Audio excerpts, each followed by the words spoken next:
Los hititas fueron una de las grandes potencias del Próximo Oriente de la Edad del Bronce. Su centro político se encontraba en Anatolia Central, en la actual Turquía, y su capital fue Hattusha, cerca de la actual Boğazkale. La formación del reino hitita suele situarse entre el inicio y la mitad del siglo XVII a.C., en una Anatolia donde ya existían ciudades, tradiciones locales, ati y una densa red de contactos comerciales con Mesopotamia. Los estudiosos creen que los hititas pertenecían a la rama anatolia de las lenguas indoeuropeas, pero su estado no nació en el vacío. Absorbió poblaciones, cultos y tradiciones preexistentes, sobre todo las ati y hurritas. Por eso, la civilización hitita fue desde el principio un mundo compuesto, no una realidad étnicamente pura ni aislada. Antes del imperio propiamente dicho, en Anatolia existió una fase de reinos locales y ciudades-estado. Una figura importante de los orígenes es Soberano de Kushara, conocido por un texto copiado posteriormente por escribas hititas. En ese relato, Anita conquistó Katusha y la maldijo, hecho que hace aún más interesante lo que ocurrió después. Un soberano hitita posterior, identificado tradicionalmente como O, se adueñó del lugar y lo convirtió en la capital del nuevo reino. Este pasaje muestra bien cómo la memoria histórica hitita conservaba tanto tradiciones dinásticas como textos políticos utilizados para construir identidad y legitimidad. Con el llamado Reino Antiguo, los hititas comenzaron a expandir su poder con decisión. Atuchilia, uno de los primeros grandes reyes, consolidó el poder en Anatolia y lanzó campañas hacia el norte de Siria, una región fundamental porque controlaba el comercio, ciudades ricas y rutas estratégicas entre Anatolia y Mesopotamia. Su sucesor Murshili-Prame llevó esta expansión aún más lejos. Es célebre sobre todo por la toma de Alepo y por la expedición contra Babilonia, que los hititas llegaron incluso a saquear hacia el siglo XVI a.C. Este episodio fue extraordinario, porque mostró que un reino anatolio podía golpear el corazón de la gran política mesopotámica. Sin embargo, aquella empresa no produjo un dominio estable sobre Babilonia. Fue más una demostración de fuerza que una conquista duradera. Después de esta fase de ascenso, el reino atravesó un largo periodo de crisis dinásticas, con asesinatos palaciegos, sucesiones inestables y debilitamiento del poder central. Las propias fuentes hititas relatan estas tensiones y son valiosas precisamente porque no nos muestran solo propaganda militar, sino también la memoria de los conflictos internos. En esta fase aparece el nombre de Telipinu, autor de un célebre edicto que intentaba restablecer el orden en la sucesión real y limitar la violencia dinástica. El edicto de Telipinu es uno de los documentos más importantes para entender cómo los hititas concebían la realeza, el derecho y la continuidad del Estado. No es solo una norma, sino también una reflexión política sobre la fragilidad del poder. Con el llamado Nuevo Reino o Imperio Hitita, comenzó la fase de máximo esplendor. A partir del siglo XIV a.C., especialmente con Suppiluliuma-I, los hititas volvieron a convertirse en una superpotencia. Suppiluliuma reorganizó el ejército, consolidó el control interno y lanzó campañas decisivas contra el reino de Mitanni, aprovechando también las tensiones internacionales de la época. En pocas décadas, el imperio hitita extendió su influencia sobre gran parte de Anatolia y del norte de Siria, imponiendo una red de reinos vasallos y alianzas que convirtió a Gati en uno de los grandes protagonistas del sistema internacional de la Edad del Bronce, junto a Egipto, Asiria y Babilonia. Uno de los episodios más famosos de este periodo tiene que ver con Egipto. Tras la muerte de Tutankamón, una reina egipcia, a la que las fuentes hititas llaman Dahamunzu, escribió al rey hitita pidiéndole uno de sus hijos en matrimonio porque no quería casarse con un súbdito. El episodio se conoce sobre todo por textos hititas y es extraordinario, porque muestra hasta qué punto estaban entrelazadas la diplomacia, las crisis dinásticas y las relaciones internacionales. Suppiluliuma-U, inicialmente desconfiado, terminó enviando al príncipe Zananza, que sin embargo murió o fue asesinado antes de llegar a Egipto. El asunto causó fuertes tensiones y figura entre los momentos más dramáticos de la diplomacia del Bronce tardío. El Imperio hitita no fue solo una máquina militar, también fue un estado administrativo muy sofisticado, basado en la escritura cuneiforme, en archivos, tratados, inventarios, textos rituales, plegarias, oráculos e instrucciones administrativas. Las tablillas halladas en Bogasco y Hattusha constituyen la base principal de casi todo lo que sabemos sobre los hititas. La UNESCO las considera material documental esencial para el conocimiento de su civilización. Y el Gran Archivo de Bogascoy está inscrito desde 2001 en el registro Memory of the World. Estas tablillas no hablan solo de guerras y reyes, sino también de religión, economía, derecho, relaciones con los vasallos, cultos extranjeros, temores rituales y problemas prácticos del Estado. La religión hitita era extremadamente inclusiva y estratificada. No por casualidad, Hattusha ha sido definida como la ciudad de los 1000 dioses. Los hititas adoptaron y reelaboraron divinidades anatolias, hurritas y mesopotámicas, creando un panteón vastísimo. Uno de los lugares más impresionantes vinculados a esta religiosidad es Yaslakaya, el santuario rupestre situado no muy lejos de la capital, donde en las paredes rocosas aparecen procesiones de dioses y diosas esculpidos en relieve. Yaslakaya es una de las obras maestras del arte hitita y uno de los testimonios más poderosos de su ideología sagrada y real, en particular por el vínculo entre el rey y el orden cósmico. En el plano artístico y monumental, los hititas no nos dejaron retratos realistas en el sentido moderno del término, sino relieves, sellos, ortostatos, esculturas monumentales e imágenes oficiales del soberano. Las puertas de Hattusha, como la Puerta de los Leones y la Puerta del Rey, muestran bien el lenguaje visual del poder hitita. Fortificaciones, figuras protectoras, imágenes de la realeza y símbolos religiosos.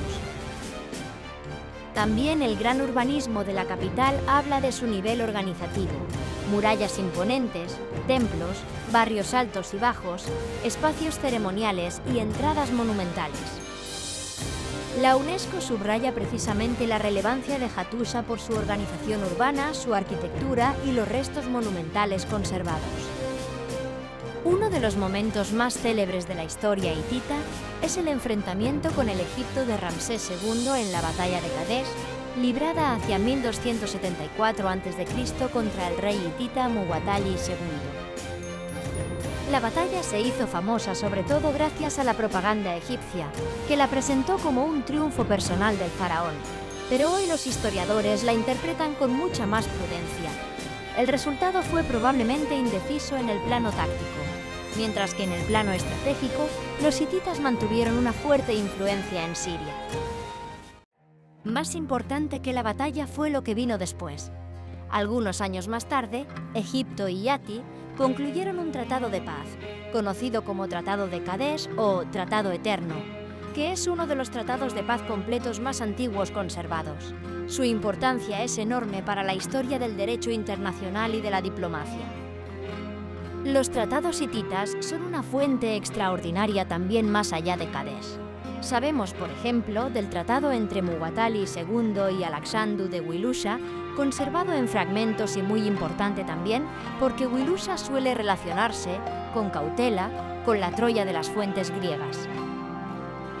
También tenemos el tratado entre Muwatalli II y Tal-Misharruma de Alepo, que muestra cómo los hititas gobernaban territorios y dinastías locales mediante acuerdos jurídicos y relaciones de subordinación reguladas por escrito.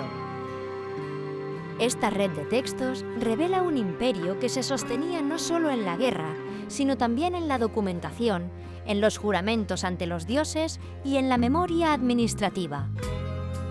En el siglo XIII a.C., el imperio alcanzó nuevamente altos niveles de complejidad política bajo Hattushili III y Tudhaliya IV.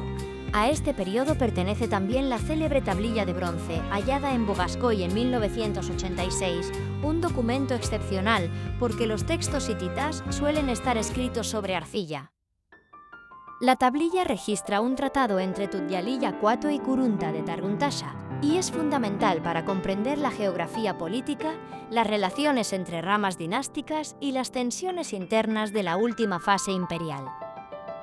El final del Imperio hitita, a comienzos del siglo XII a.C., se sitúa dentro del colapso más amplio de la Edad del Bronce en el Mediterráneo oriental y el Próximo Oriente.